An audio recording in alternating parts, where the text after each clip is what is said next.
ইরানের মূল ভূখণ্ডের অভ্যন্তরে এবং উপকূলীয় অঞ্চলে টানা 7 ঘণ্টা ধরে চালানো এক বিশাল বিমান ও ক্ষেপণাস্ত্র হামলা সম্পন্ন করার দাবি করেছে মার্কিন সেন্ট্রাল কমান্ড বা সেন্টকম।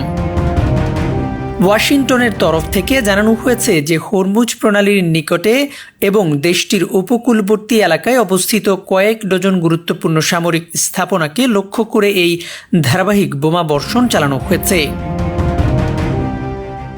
মার্কিন সামরিক বাহিনীর মধ্যপ্রাচ্য অঞ্চলের তদারককারী শাখা সেন্টকমের পক্ষ থেকে প্রকাশিত এক জরুরি আনুষ্ঠানিক বিবৃতিতে এই সামরিক অভিযানের বিস্তারিত তুলে ধরা হয়।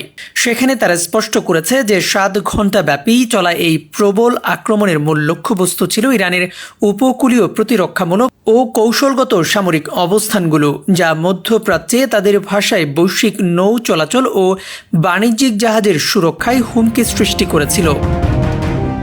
বিবৃতির শেষাংশে মার্কিন বাহিনীর সর্বোচ্চ সতর্ক অবস্থান এবং সক্ষমতার কথা পুনর্ব্যক্ত করে সেন্টকমের শীর্ষ সামরিক কর্মকর্তারা হুঁশিয়ারি দিয়ে জানিয়েছেন যে আমেরিকার সশস্ত্র বাহিনী অত্যন্ত সতর্ক, মারাত্মক ও প্রাণঘাতী সক্ষমতা রয়েছে এবং দেশের প্রধান সেনাপতি বা প্রেসিডেন্টের দেওয়া যে কোনো সামরিক নির্দেশ বা অভিযান বাস্তবায়নের জন্য তারা সর্বদা প্রস্তুত রয়েছে।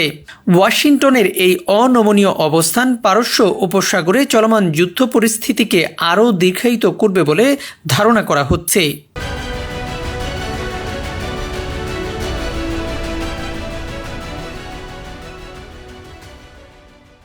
ইউএফটি ফার্স্টের সাথে ট্রেড করুন যে কোনো জায়গা থেকে। ক্যাম্পাসে ক্লাসের ফাঁকে, ঢাকার জ্যামে বসে কিংবা ঘরে বসে ট্রেডিং এখন হাতের মুঠোয়। তাই ট্রেড করুন যখন খুশি, যেখানে খুশি।